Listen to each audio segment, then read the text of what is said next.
the Wheel of Time Spoilers podcast. Your hosts are Seth Jacobson and Patrick Heiler.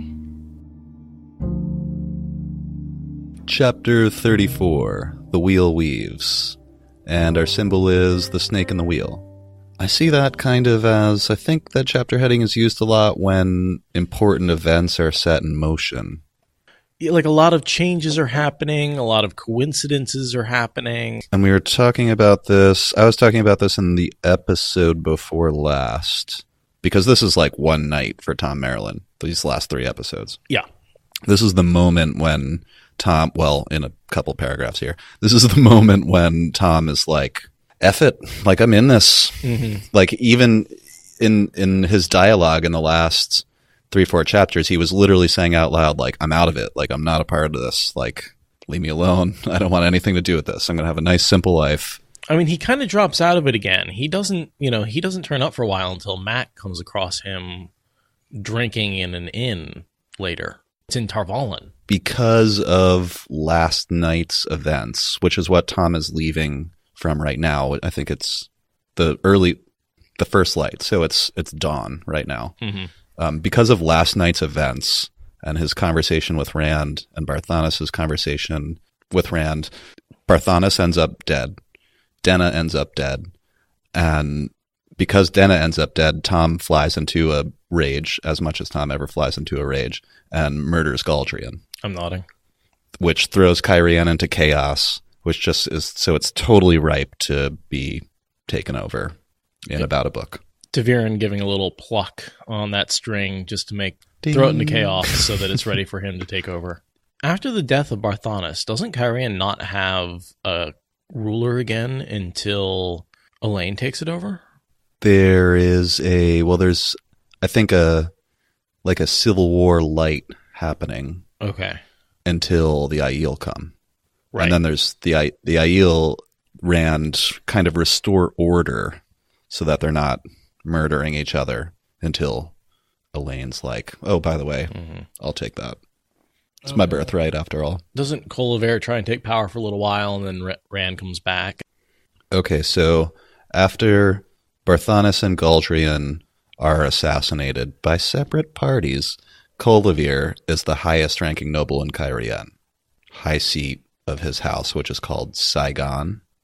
And she hangs herself after he strips her of all her titles. In the Wheel of Time universe, women are probably more likely to be rulers than men. Well, in this age, anyway. Yeah, there's definitely a point in time where most of the rulers are women. And I mean, the most powerful ruler, the Merrilin seat, is a woman by default. Sure. And the most powerful country, Camelin, is always ruled by a woman. That's right. The first light of morning already pearled the sky by the time Thom Merrilin found himself trudging back to the bunch of grapes. Even where the halls and taverns lay thickest, there was a brief time when the foregate lay quiet, gathering its breath. In his present mood, Thom would not have noticed if the empty street had been on fire. Some of Barthanes' guests had insisted on keeping him long after most had gone, long after Barthanes himself had gone to bed. Gone to bed. Yeah, well, I mean... He was busy. He kind of went to bed. Part of him went to bed, part of him went to the floor, part of him went to the ceiling. Well, he leaves. So he leaves the party, and some of his guests are still there partying into the night. And Some of them have, for lack of a better term, received orders or the right hints that Barthanes would have it that Thom should stay at the party until dawn. I'm nodding. And then he has to go and send those orders, presumably. And then, after that, he's ripped to shreds. Me and Seth think it's the Golem. It's our first evidence of the Golem. For now, we just know that these folks have been delaying. In Thom's head, they ask him to tell some of the same stories over and over, and they ask for stories that he doesn't expect or wouldn't think would have been interesting to them. And they seem to be like laughing just at the wrong parts just for the sake of laughing. He has the thought they had laughed in the wrong places at the wrong things. They had laughed at him, too, apparently thinking he would not notice. So I think they're just there to distract him. Yeah, well, and I think they're laughing at him just because they're part of a plot to keep him there. And they paid him a bunch of money, it's just like... Yeah, they sent him home with a ton of money. Yeah, Which I assume came from Galldrian, who gave the money to, like, here, pay off the Harper, keep him here for a while. To hold him there while Galldrian sends his thugs to search Tom's rooms to see why this interesting Lord Rand of House Althor is conspiring with Barthanes, obviously against Galldrian. The heavy purse burning his pocket in pride was not the only reason for his mood, nor even the noble's contempt. They had asked questions about Rand, not even bothering to be subtle with a mere gleeman. Why was Rand in Cairhien? Why had an Andorran lord taken him, a gleeman, aside? Too many questions. He was not sure his answers had been clever enough. His reflexes for the great game were rusty. And they don't really care what his answers are. They're just stalling him. He mentions that he stops at the great tree before he goes to where he's staying, which is called the Bunch of Grapes. I wonder if that's a reference to wine, I assume. Yeah. It evokes a sort of a nice plush place, where they drink wine instead of ale, and you've got a musician in a court bard. It just sort of, the name reminds me of a ritzy place. He mentioned he goes to Rand's Inn, but he doesn't mention what he did or what he said. Well, they weren't there anymore. So he checks on them, but they're not all there. there. They must have left already for Ways. Yeah. They're because they left super early in the morning to go to the Ways. So he just misses them. So he just misses them because he leaves first thing in the morning. So they're probably confronting the Black Wind when he's at the inn. Because then they run into it again at the steading, and then they decide to use the portal stone. Right. So they've left for the steading is what's happened. They've gotten up super early and left. He thinks about having gone by Rand's Inn, and at the end of his thought, he says, well, the boy's on his own now. Burn me. I'm out of it. But after this, is when he starts at least indirectly helping Rand. He says he's out of it right after going to Rand's Inn and trying to insert himself right in the middle of it. Yeah. Like, keep telling yourself you're out of it, buddy, but you're not acting like it. Which is really what gets Dena killed, is that he's lying to himself.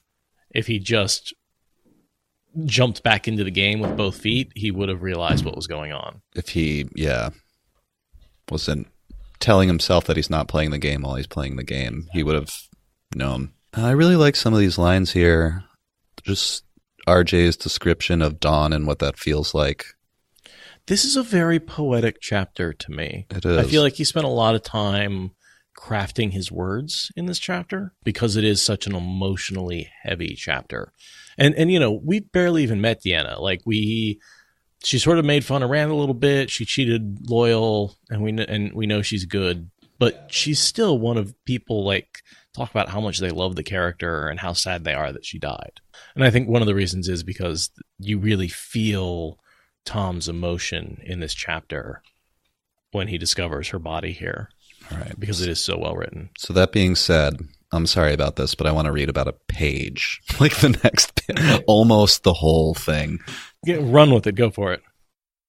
So I'll skip this one paragraph. It's basically him walking to the inn and through the common room, empty as it seldom was, took the steps 2 at a time. At least he tried to. His right leg did not bend well, and he nearly fell, muttering to himself.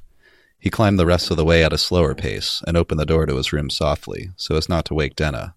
Despite himself, he smiled when he saw her laying there on the bed, with her face turned toward the wall, still in her dress.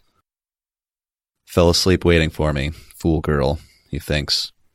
But it was a kind thought. He was not sure there was anything she would do that he would not forgive or excuse. Deciding on the spur of the moment that tonight was the night he'd let her perform for the first time, he lowered his harp case to the floor and put a hand on her shoulder to wake her and tell her.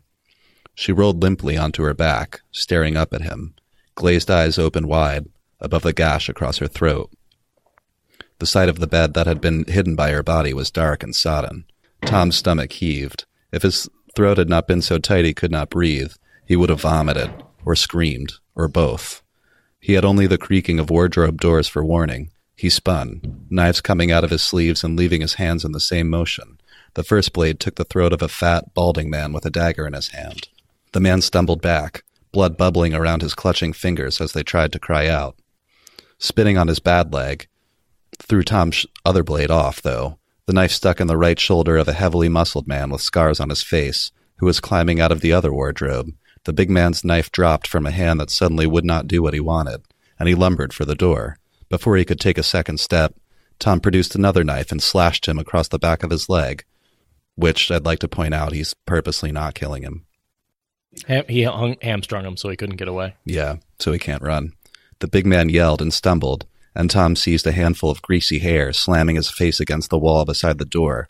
The man screamed again as the knife hilt sticking out of his shoulder hit the door. Thom thrust the blade into his hand within an inch of the man's dark eye. The scars on the big man's face gave him a hard look, but he stared at the point without blinking and did not move a muscle. "Before I kill you," Thom said, "tell me, why?" His voice was quiet, numb. He felt numb inside. "The great game," the man said quickly. It's good shit, guys. He had only the creaking of the wardrobe doors for warning, so Thom gets surprised by two people after getting a shock. He's got a bad leg. He still kills one instantly and puts a knife in the other one, no problem. Yeah, the gray fox. Don't mess with Thom. Doesn't Moraine call him that? Yeah, I think she says like a man who was once known as the Gray Fox or something like that. Yeah. Because she's like calling him out because she's like, "I looked into you a little bit. Guess what I found out?" The game? I'm not mixed up in Dice Damar. Who would want to kill me for the great game? The man hesitated. Thom moved his blade closer. If the fellow blinked, his eyelashes would brush the point. "Who?" "Barthanes," came the hoarse answer. "Liar. I was in Barthanes' manor last night, as close to him as I am to you. If he wanted anything of me, I'd never have left. I tell you, we have been looking for you or anyone who knows about this Andorran lord for days." And there's the key. It's the Andorran lord. Thom's response, "What Andorran lord?" But he knew. The light helped him. And that's his blind spot. He just doesn't see Rand as a lord. And that really screws him over. Yeah.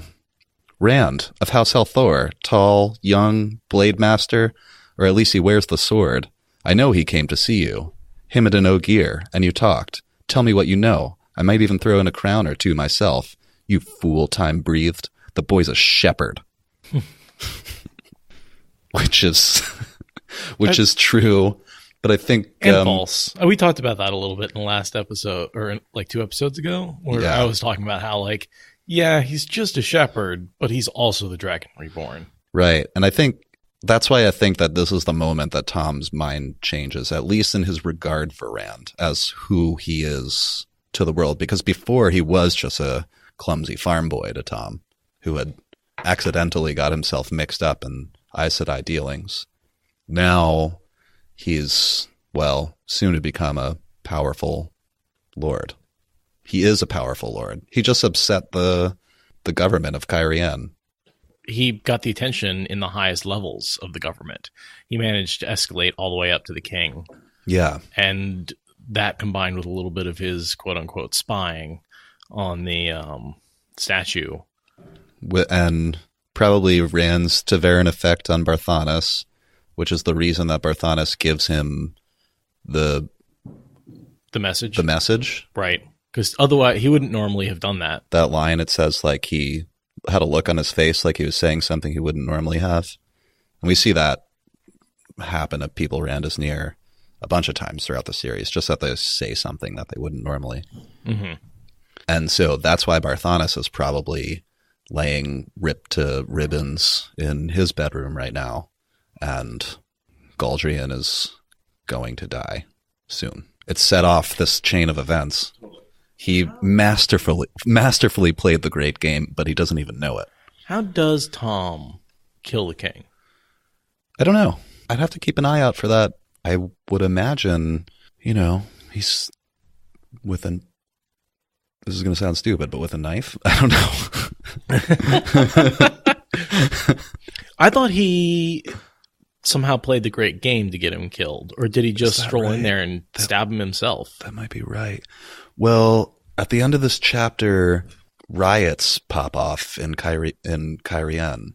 There's people burning the grain silos. And what do we know about that? Why does that happen? The Foregate starts rioting, like right as Thom is leaving the inn. He starts seeing smoke rising up from the foregate. He estimated the distance and took a deep breath, and he tells Zara, "Perhaps you had better think about leaving Cairhien too. It looks as if someone is firing the granaries." And she just says, "I've lived through riots before. Get out of here." Could it have been... Why would that happen? I thought it could Was that Barthanes' move? It could be Barthanes' death that triggers that.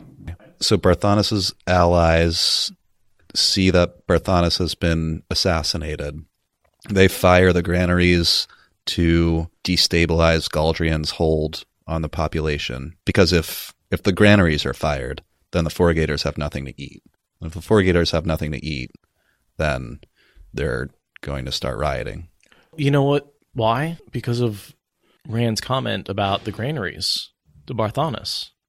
So there was something about Andorran grain, and he made a comment which probably got them thinking that the Andorrans were going to use some power leverage to try and influence the succession.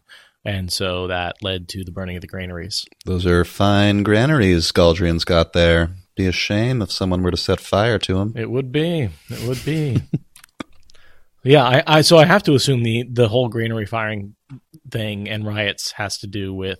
So the granary firing has to do with Rand's comment, and the riots happen because there's no fucking food left. Yeah. Blame it on Rand. That's pretty much what we're doing. "You've made one real mistake in it all," Thom said. "Mistake?" The man's far hand was beginning to slide down toward his belt. No doubt he had another dagger there. Thom ignored it. "You should never have touched the girl." The man's hand darted for his belt. Then he gave one convulsive start as Tom's knife went home, which I assume is straight through his eye, because that's where the point is right now. Yes. Yeah, he just shoved that right into his brain. I do have one question. When he's interrogating the guy, he says, "Every house wants to know about this Rand al'Thor. 2 or 3 have approached me. With what you know and me knowing who wants to know it, we could both fill our pockets. And there has been this woman." Oh, I forgot to mention. Yeah. "I have seen more than once asking after him." It's Lanfear. I assume it has to be. Confident that he was like, "We're going around looking for this Lord Rand of House al'Thor, and we kept running into this mysterious woman. If we find out who she is..." The only other thing I could think is that it is Liandrin. Could be. Do we know where Liandrin is right now? Well, we think she sent the Drakkar after Moraine. Yeah. So we think, and warded them. So she could be, that's kind of far away to come back. And she is heading back to the White Tower because the girls are about to get kidnapped. Yeah. So that doesn't really work. We know she arrives sometime soon, but yeah, it would take a little while to get there from Cairhien. Yeah. I don't think she would be there right now. I agree. So yeah, I just can't think of any lady other than Lanfear who would be asking about Rand. I'm pretty confident that Rand pointing out the granaries and accidentally insinuating that perhaps he wouldn't mind if they disappeared, Galldrian's interest in these very expensive projects that present power but aren't actually helping him, all kind of led Barthanes to think like, oh, this is all I need to do to destabilize Galldrian. Yeah, I don't think Lanfear knows where Rand is exactly right now, although we do know that she has some ability to track approximately where he is just because of what he is. Well, and he doesn't say that she's looking for Rand. He says he's running into her while he is looking for information on Rand. Yeah. So she's just around a lot. He's tracking Rand, and he keeps running into seeing this lady who's also tracking Rand, which is why they're running into each other. That's what I assume. Yeah. And now he's dead because he killed the girl. It's a badass action movie line, too. You made one mistake. You shouldn't have touched the girl. I can just see Bruce Willis saying that. Yeah, yeah. Old Bruce Willis with white hair, and a good mustache. And Zara walks in to the room after she hears the commotion. Right. There were 2 of Barthanes' men were asking after you last night, and with what I've heard this morning, I thought you said you didn't play the great game anymore. Well, they found me, Thom says. Well, he thinks they found you. They found him. Yeah. Because it turns out these are actually 2 different men. Right. There were actually 2 men of Barthanes' men asking about him, but these 2 are Galldrian's men. This is bad, Tom. You'll have to leave Cairhien. His gaze fell on the bed and her breath caught. She realizes that Dena's dead too. I cannot leave yet, Sarah, he hesitated, then tenderly drew a blanket over Dena, covering her face. I have another man to kill first. Sarah responds, if you mean Barthanes, you're too late. Everybody's talking about it already. He's dead. His servants found him this morning, torn to pieces in his bedchamber. The only way they knew it was him was that his head was stuck on a spike over the fireplace. And so that, we assume, is a golem. We talked about this. We don't see anything about a bloodless killing. I am not confident that any human being, and I'm discounting Fain, because Fain's no longer a human being, any human being would be capable of that. You know how much work it would take to rip a human body into ribbons? So it has to be either, it has to be some kind of shadow spawn. A channeler is possible.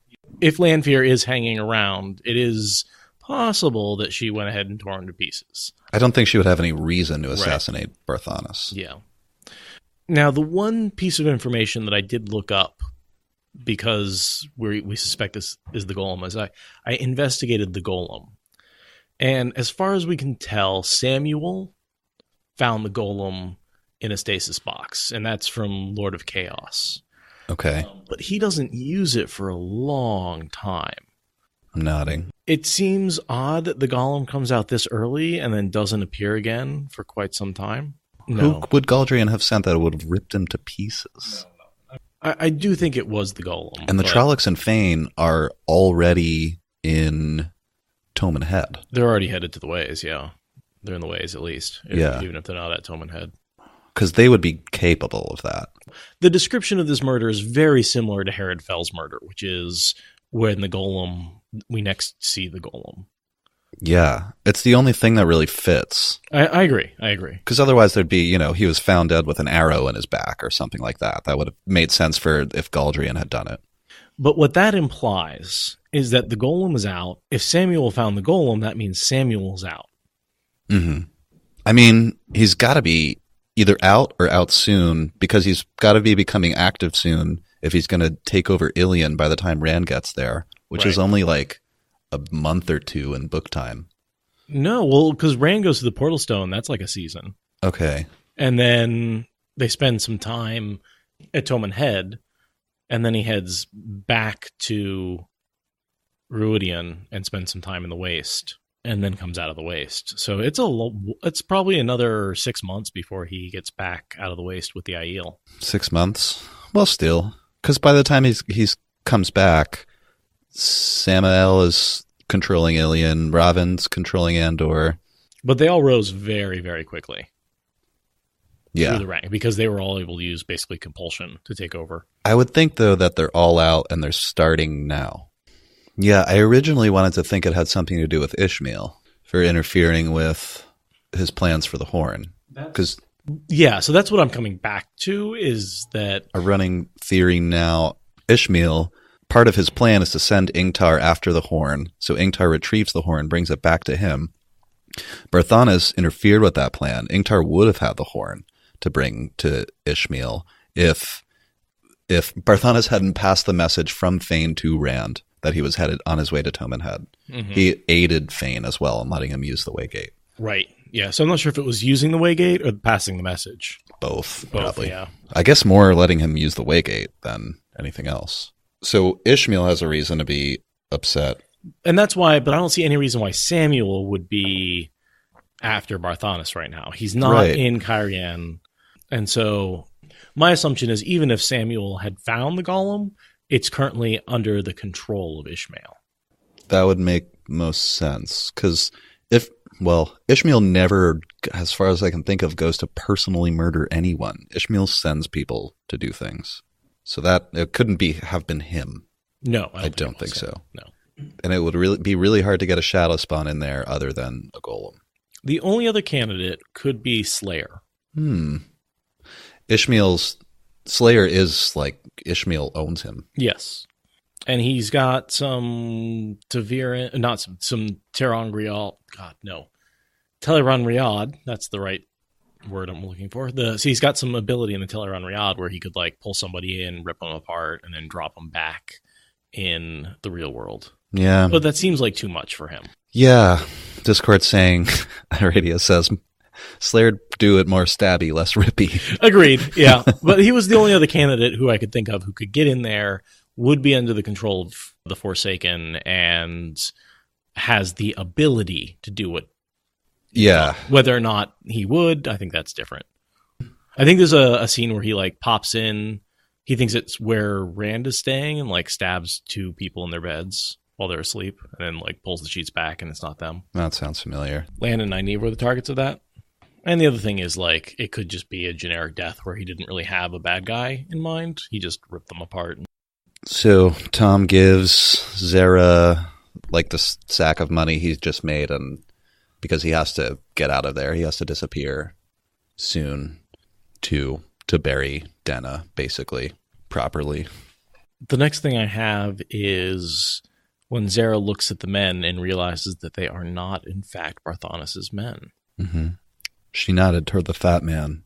It's the worst kept secret in Cairhien that he works for House Riotin, for Galldrian. Galldrian, he said flatly. What has that bloody shepherd gotten me into? So now he realizes that his revenge, where he was going to kill Barthanes. Turns out Barthanes is dead, so he can't have his revenge. And then it turns out it wasn't even Barthanes he needed to kill. It was Galldrian. Yeah. So now he has his revenge again. Zara's trying to talk him out of doing anything, but... You try and kill the king and you'll be dead. I'll read this part. A roar came from the city walls, as if half of Cairhien were shouting. Frowning, Thom peered from his window. Beyond the top of the gray walls, above the rooftops of the foregate, a thick column of smoke was rising into the sky. Far beyond the walls, beside the first black pillar, a few gray tendrils quickly grew into another, and more wisps appeared further on. He estimated the distance and took a deep breath. Perhaps you had better think about leaving too. It looks as if someone is firing the granaries. And so I think we talked about this a fair amount earlier. Yeah. But yeah, we think that's due to Rand's comment earlier. You have a dangerous look in your eyes, Thom Merrilin. Dangerous She says, for one person. What would Dena think? Like, would she want you to do this? You know, you're probably going to end up dead, like getting yourself further tangled in this. Well, she's underestimating him. And Thom says, I'm only an old gleeman, he said from the door, and Rand al'Thor is only a shepherd, he thinks. Who could I possibly be dangerous to? As he pulled the door to, hiding Dena, a mirthless, wolfish grin came onto his face. His leg hurt, but he barely felt it as he hurried purposefully down the stairs and out of the inn. And then we get a POV switch. To Fain. Fain, one of the few good Fain chapters. Yeah, I like these chapters that are POVs from like not our main characters. We get a little into Tom's head and into Fain's head. These are sort of our secondary characters. We're not quite into tertiary characters yet. We'll get there. We'll get there. For now, most of the POVs are all secondary characters.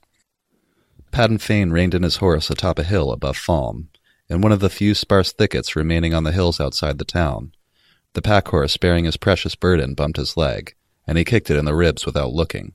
The animal snorted and jerked back to the end of the lead he had tied to his saddle. The woman had not wanted to give up her horse, no more than the other dark friends who had followed him had wanted to be left alone in the hills with the Trollocs. Without Fain's protecting presence, he had solved both problems easily. Meat in a Trolloc cookpot had no need of a horse. The woman's companions had been shaken by the journey along the ways, to a waygate outside the long-abandoned steading on Toman Head, and, watching the Trollocs prepare their dinner had made the surviving dark friends extremely biddable. I like the meat in a Trolloc cookpot had no need of a horse. So he's sitting on this horse outside of Thom, and he's bringing the horn to Turak. He has that plan in his head already. And he's been there for some time at this point. He's been going around the countryside, essentially torturing innocent villagers to get whatever information he can out of them. I think that what's going on with Fain right now is he is following in the steps of Mordeth. That Mordeth seeks out a ruler to advise and corrupt, and then use that person to take power. Oh, yeah. There are allusions to it in his mind later. And so what he's doing is he's looking for a power center he can corrupt and take over, basically. And he tries to find a couple. The White Cloaks is one he tries to use. The Sean Chan are one he tries to use.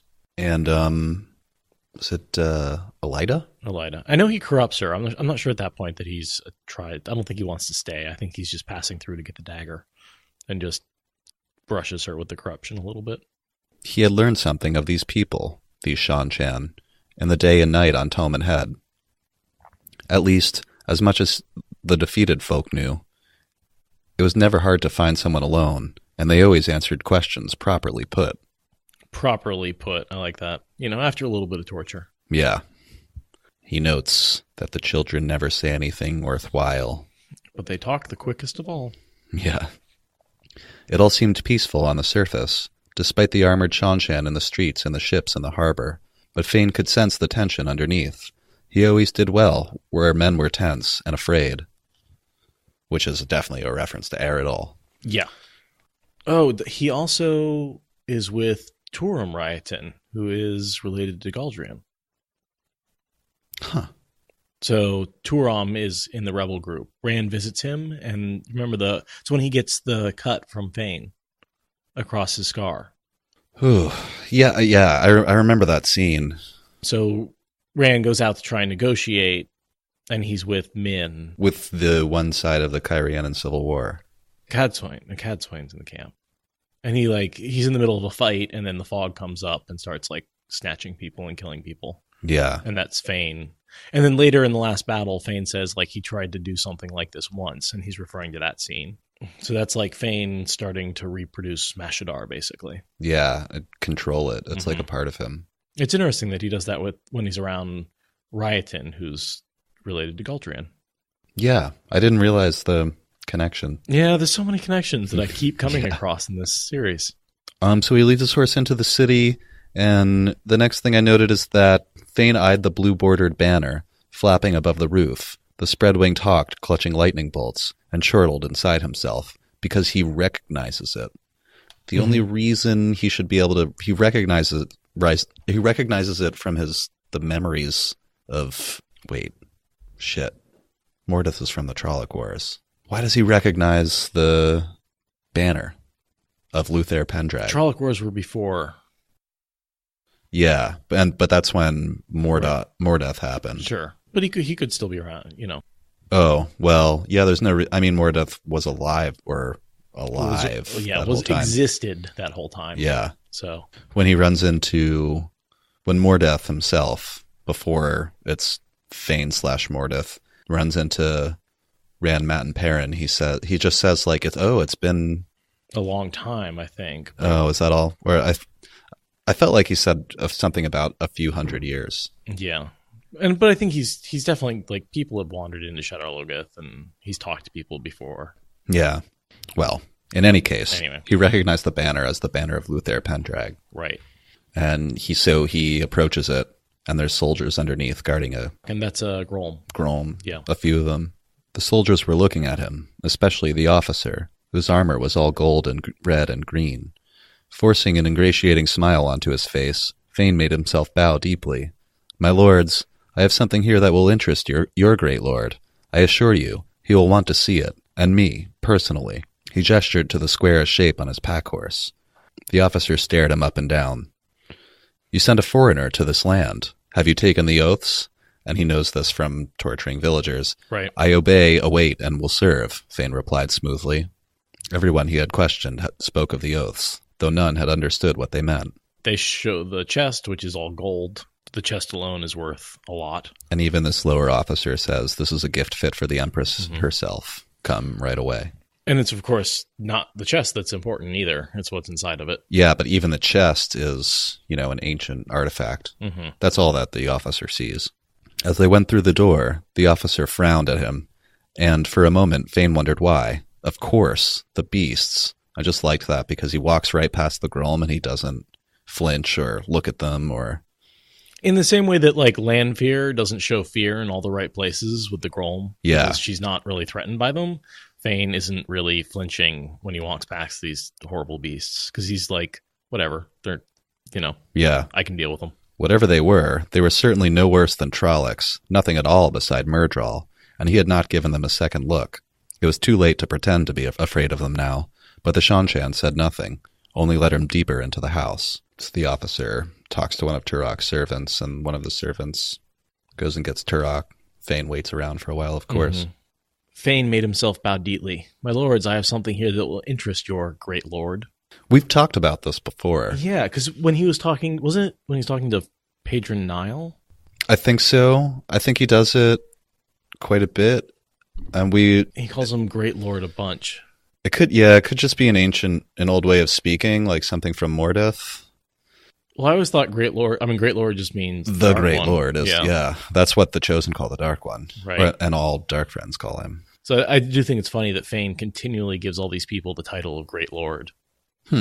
Yeah. I don't think he has a sense of humor, so maybe I think it's more like a tick, honestly. Yeah? I think because, he's like, has this imprint on him that he just like calls things the Great Lord. The only thing that makes Fain laugh is Myrddraal nailed to barn doors. So he presents the gift to Turak and sort of spins a bit of a tale here. Yeah. A marvelous gift. Turak's eyes lifted from the chest to Fain. Yet the question asks itself, how did one like you come by a chest many lesser lords could not afford? Are you a thief? I really like how sharp Turak is. He knows right off the bat he's asking all the right questions. He's no dummy. No. That's one thing that we see about the Seanchan over and over again is they are competent and efficient. And Turak mentions at the end of this chapter basically that in order to get to his position in Seanchan society, it's highly competitive. He was like, if I were to do something like keep the horn, I would end up dead real fast. So I'm not gonna. You're bound to the horn for life, so your life wouldn't last very long. Yeah, exactly. That's pretty much what that boils down to. So he kind of makes a point to say later that he does not want to rise any higher, and he wants everyone around him to know that. He's like, no, I'm good being 12th in line. Yeah. Fain says, my present shabbiness allowed me to bring this to you unmolested. This chest is old, High Lord, as old as the age of legends, and within it lies a treasure such as few eyes have ever seen. And then he says, soon, I'll open it for you when I only discover it, and Turak is always already touching it, and he pops it right open. Mm-hmm. I have seen chests such as this, chests from the Age of Legends, said the High Lord, though none so fine. They are meant to be opened only by those who know the pattern, but quick. So yeah, and we've seen that with Moraine too. So I think that a lot of people think the box is a stasis box, but I think we've I don't think so, decided that it's not power related. Yeah. Or it doesn't appear to be. But I mean, it may have been crafted with the power, but it's not an object of the power, if you know what I mean. I do. I think it was just, it was crafted out of gold and I assume just forged. Yeah. And Turak collects these things, so he's seen things like them before. He's super interested in old things. I mean, he's got that cabinet of Gwendiar. Mm-hmm. So I'm sure he's done his research. And if he hasn't seen one, and he's seen boxes like this, so I'm sure he's gone to his friend who's a collector and he's shown off his box and is like, this is the secret. Yeah. I also noticed when he looks down at he lifts the lid, he looks down at it, and he says, these are treasures from the Age of Legends? He asks, kind of skeptically at first, but lifting out the curled horn in one hand and the curved dagger with the ruby and its golden hilt in the other. He examines them, and the Age of Legends, Turak repeated softly, tracing the silver script inlaid around the golden bell of the horn with the tip of the dagger's blade. His brows rose in startlement. He reads. At first, he picks them up, and he's like, this doesn't look like much. When he picks up the horn, he's like, are you sure? I mean, it's often described as a fairly plain-looking horn, other than the script around the edge. But it's really distinct in the writing that he picks it up and he reads what's written on it in the old tongue.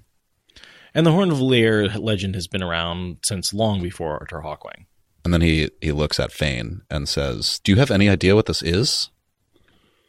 The Horn of Valir, High Lord, Fain said smoothly. Yeah, he's like, yeah, I sure do. Turak has it all whisked away, and like to set in fine stands that where he, with his collection, which I noticed is like this kind of bizarre, semi-bizarre, empty room with like nothing but a chest and a single chair facing the chest. He just like sits there and has coffee served to him and looks at his fancy shit. This guy just does that. He's bored off his mind. He says he has that. Nothing to do. Yeah. He's like, they've conquered everybody. He's just sort of, which... There's no resistance. He doesn't really have anything to worry about. And the servants probably do all the real work. He just like sighs and sips coffee and is entertained. Not a bad life. And probably trains with the sword. Yeah. And I noticed Turak also says when Fain tries to reach for the dagger and what's the guy's title? Is it Turak's truth speaker? I forget the title of the person that attends the High Lord. His voice. Because the truth speaker is the person who like calls them out for like doing stupid shit and they can't be punished. And when you're this high, Turak is doing something unusual in that he's even speaking with Fain. So have I told you about my theory on why Shanshan nobles have a voice? That is a position that is occupied? Or why the Empress needs one? Yeah. You've told me. My idea was the Empress, we know, sits on a crystal throne. The crystal throne. And I believe that is a compulsion ter'angreal.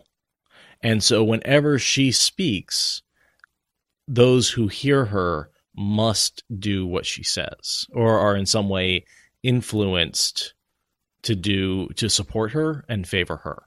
And so in order to prevent that from occurring all the time, she uses hand talk and has a person with her to speak so that it, when she does talk, she has the option to use the power or not. Yeah, Seth has had that theory for a long time. I really like it. It makes perfect sense that the crystal throne would be ter'angreal. Isn't it called a binding chair? Yeah, possibly the binding chair. I have less support for them being the same thing, but it's certainly a possibility. And so this culture around that has developed. So the people who are close to her in succession do the same thing, where they sit on a throne and they have the same way of communicating with people underneath them, which is by communicating with their highest servant, and then this important servant speaks to the people because you're not good enough to listen to the voice of one of the high blood. Exactly. And that's entirely copied from the Empress, but she only started that, and they developed the sign language so that she could not necessarily make use of that power. I would assume that the crystal throne has been a thing for, I think, forgive me, but I think it takes, Luther gets to Shanshan, right, 1,000 years ago, and it takes like 200 or 300 years to conquer the continent. Right. There's many fairly powerful kingdoms, some of which are led by people who claim to be Aes Sedai, and it's probably not true, but they're channelers, and it takes a while. But as they conquer the continent, the Shanshan army adopts all these different things that these small kingdoms were using, for instance, the Golem and the Raken, and these were all things that separate groups had developed, and they induct them slowly. So when they return, they have all of the crazy animals. They have the Damane, which was actually Luther's idea. He had help, but it was Luther started that. One of the Aes Sedai with him came up with the idea. Yeah, and all kinds of traditions that surround different ter'angreal, like the blood knives. Mm-hmm. But yeah, we don't get a lot of details about what's going on back in Shanshan, but I like the ideas based on the clues we get. Yeah. I also imagine that like one of the reasons why it is so hard to assassinate the Empress is because she can just say sit down and stop. You will. Yeah. But when Semirog murders the whole court, I imagine she's just like, yeah, that doesn't affect me. Like she just stops it from, or knows some way that it might she has not protection work, of some sort. Yeah. I don't want to start a new debate, but what if she just can't hear? What if she just makes it so she can't hear? Sure, that would work. Oh, but we got into that because Turak's voice grabs Fain's hand when he reaches for the dagger, and he says, you can't, he uses the phrase unshaven dog again.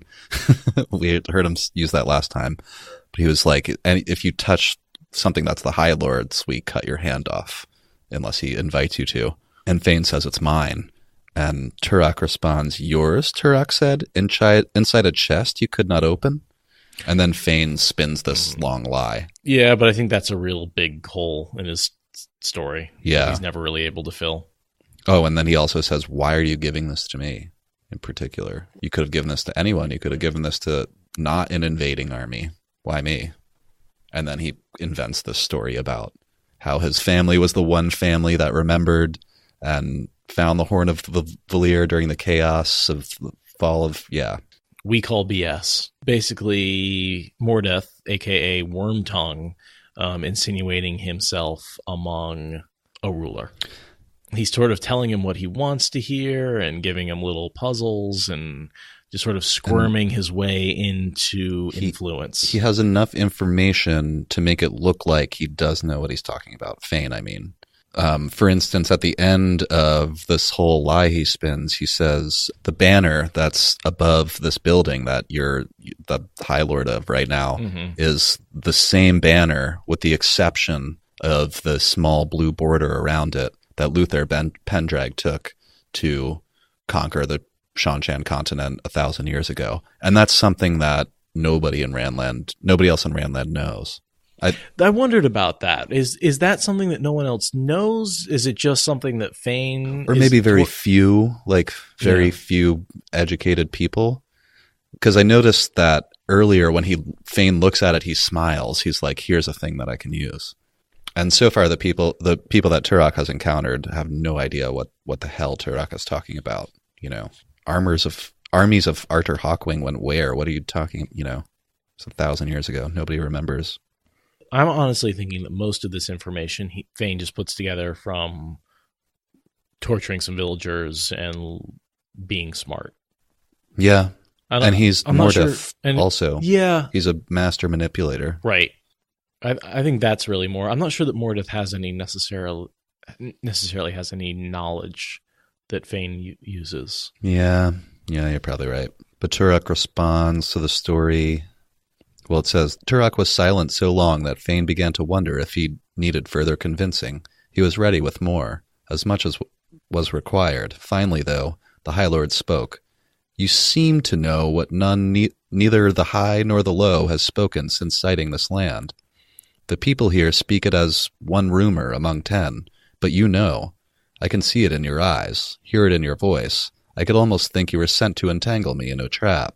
But who, possessing the Horn of Valir, would use it so? He basically says, anyone who's on my side couldn't have it, and anyone who was here wouldn't be on my side. So, yeah. And that's where Fain goes into the whole thing about his ancestors inheriting the chest and it being passed down through the generations, and the true story of the Seanchan and them waiting for the return. And Turak says again, almost could I believe you. Believe, High Lord, once you sound the horn, do not ruin what convincing you have managed to do. I shall not sound the Horn of Valir. When I return to Seanchan, I shall present it to the Empress, as chiefest of my trophies. Perhaps the Empress will sound it herself. Fain really wants him to, because then he'll be in control of the horn sounder. Well, this is the first that he's heard of an Empress. So he's like, ooh, an Empress. Yeah. Even better than just a local lord. He's all about, like, that's an even better place to start. If he'd been shipped off to Seanchan and set his roots down there, that would have been kind of cool. It would be interesting. If any of the book actually took place in Seanchan, that would be a fun side story. And then Turak says, perhaps I will give you to the Empress along with the Horn of Valir. She might find you amusing. A man who claims his family held true where all others broke their oaths or forgot them. Fain hid his sudden elation. He really wants that to happen. Yeah, totally. Access to a ruler with the might of the Seanchan beneath her and the Horn of Valir in her hands. Much better than making this Turak a great king. He could wait for some parts of his plan. Softly. Mustn't let him know how much you want it. And this is where I think it's really more death thinking. Mm-hmm. After so long, a little more patience will not hurt. He has the thought. And after so long is thousands of years. Yeah, since the Trolloc Wars. He's been waiting for this opportunity. Turak explains that whoever blows the horn is linked to it forever. Explains that he's 12th in line for succession, and the Empress likes that we're all competing. She encourages that so that only the strongest survive. But right now, second in line is the Empress's favorite. It's well known as the Empress's favorite, and that's Tuon. And this is the first mention of Tuon that we get. And he was like, so if I look like I might be a strong rival to Tuon, there's a strong chance that I may not wake up in the morning. Well, and Tuon herself might take him out. Yeah. Yeah. He was like, I don't want that. Mm-hmm. So he was like, I'll give the horn to the Empress. But we also, I don't know if I'm sure you saw this, but just a short bit later, he mentions the Court of the Nine Moons. I didn't even notice that.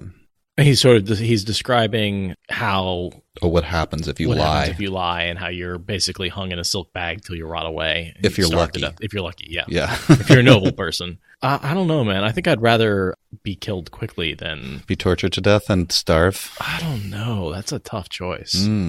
I mean, they're both torture. Right.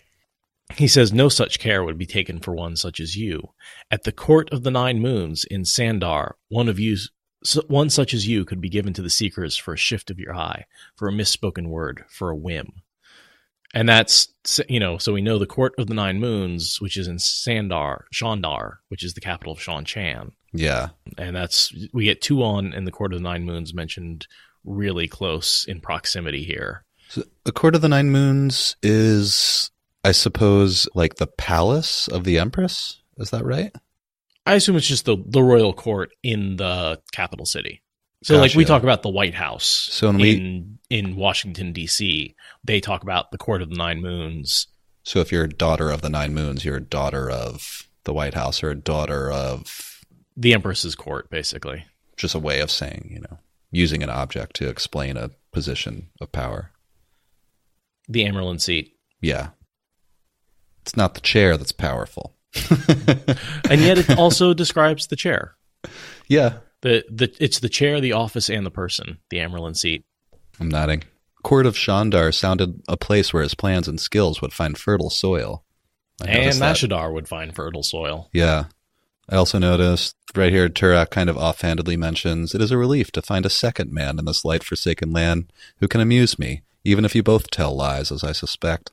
The first man being Baal Doman. Yeah. It do be. Because he had just taken the seal from Baal Doman and was keeping him around in Arabian Nights style to talk to. Yeah, because he's interesting. Yeah, he's an educated man, or at least a intellectual. And then Turak pretty much dismisses him and says, all right, I'm done with you. Thanks for these precious treasures. And Fain turns around and, as he's being led away, and says, let me just warn you, though, there are these people who are after me, and they are dangerous. They have Trollocs with them. They are led by one who calls himself Rand and Thom. Which is actually a good warning, because Rand and Thom kills Turak. Yeah. So, hey, you should have probably heeded that warning. And Turak's like, yeah, sure, I'll just keep a watch out for that. Get out of here. They cannot be more than a day or two behind me, or 3 months, one or the other. So that makes me think that Fain is not in control of the Black Wind, that the Black Wind is seeking Rand totally independent of Fain, because Fain expected Rand to follow him right to the Waygate and only be a day or two behind him. Yeah. Fain doesn't understand his effect on the interaction between Pad and Fain, who's tainted by the Dark One, Mordeth, Mashadar, and the Black Wind all affect each other. He sighed and inhaled the fumes from his cup. This land wearies me with boredom. Just got the horn of fucking Valir, and he's like, ugh. Coffee. You really know a coffee addict when... I kind of see it as, in Shan-Chan, I see it as how some people are super, wine snobs. I feel like it's an even higher level than coffee snobs, but in Shan-Chan, coffee snobs are at that level. I also kind of feel like the nobility in Shan-Chan try and outdo each other on laziness. Like, there's this, like, what's the least amount of movement you can do to get your wishes done? It feels like it's a level of power with them. Yeah, I mean, that's a thing that's existed in the past before. It's like they twitch their pinky finger and, like, someone comes and takes care of all their needs.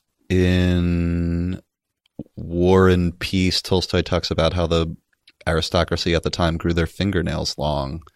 So to demonstrate that they did no work, that they didn't have to pick things up other than like forks and knives ever. And we see that with the Shanshan nobility. They have the lacquered long nails, which basically means idea. They can't do anything physical. Yeah. The only thing they can do is command other people to do stuff. It demonstrates their power that they don't actually need their body to do anything.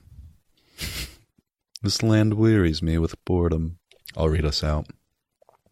Fain let the grimacing Juan, who's Turak's voice, pull him out of the room, hardly even listening to the snarled lecture on what would happen if he ever again failed to leave the Lord Turak's presence when he was given permission to do so. He barely noticed when he was pushed into the street with a coin and instructions to return on the morrow. Rand Thor was his now. I will see him dead at last, and then the world will pay for what was done to me. Giggling under his breath, he led his horses down into the town in search of an inn. He's also giggling there because he's thinking about the terrible torture he's going to inflict on this Huan. And I just checked. Huan is later found dead.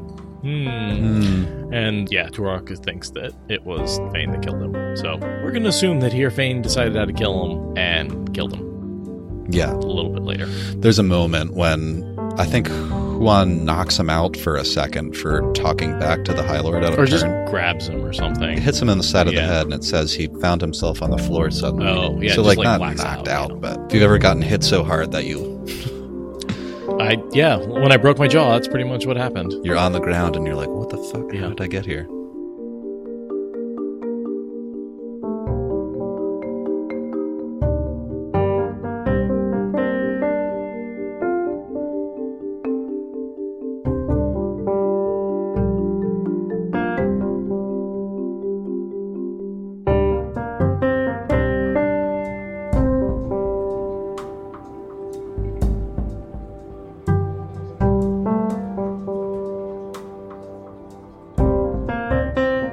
Been enjoying playing this Game of Stones, massively multiplayer online role-playing game.